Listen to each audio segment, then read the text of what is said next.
Ekonomiese sake word met trots geborg deur Waldevie Evergreen, Suid-Afrika se veiligste aftreeoord. Geniet jou volgende hoofstuk met volkome gemoedsrus in die Kaapse wynlande. Wel, ek kan vir julle sê as die finansiële markte gaan korrigeer of crash, dan is dit seker die mees voorspelde crash in die geskiedenis van finansiële markte. Almal sê hier's 'n groot korreksie op pad en ek moet vir julle sê ek raak self bietjie bekommerd as mens sien aan die markkapitalisasie van sommige van hierdie maatskappye. Nvidia byvoorbeeld staan op meer as $5 biljoen. Dit is die waarde van Nvidia.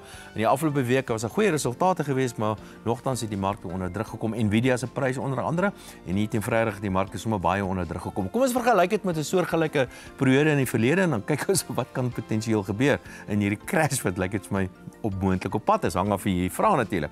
Wel, ek dink mense kan dit nogal vergelyk met die .com bubble en in 2000 byvoorbeeld het die S&P 500 was dit gelykstaande aan 124% van die Amerikaanse ekonomie. 124% van die Amerikaanse ekonomie is die S&P 500. Toe val die mark, toe val hy met 76%. Dis hierdie tech-maatskappy hoofsaaklik val dit met 76%. Nou, 'n mens kan dit nou vergelyk met 'n soortgelyke situasie wat ons nou onlangs gehad het en dit is toe ChatGPT die eerste keer tevoorskyn gekom het en dit is soortgelyk as 'n tegniese tipe van ding en daar begin die markte in die Amerikaanse markte doen sommer baie goed en die markte het gestyg met 71%. Amerikaanse markte sedert chat en dis in 2022 af met 71% en vandag is die S&P 500 gelykstaande aan 175% van die Amerikaanse ekonomie. Maar hier is die interessante ding, laat ek hierdie syfer vir julle wys. As mens kyk, onthou dis 'n paar maatskappye wat die markte so vreeslik aandryf. As jy kyk in die jaar 2000, in die hoogtepunt van die .com bubble, was daar 20 maatskappye en hulle was gelykstaande aan 39%,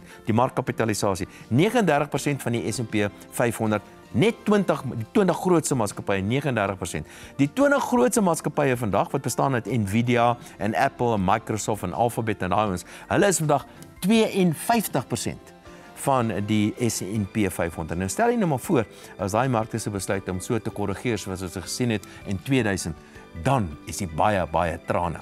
Ek sê natuurlik nie dit gaan gebeur nie, maar die markte is vuurwarm.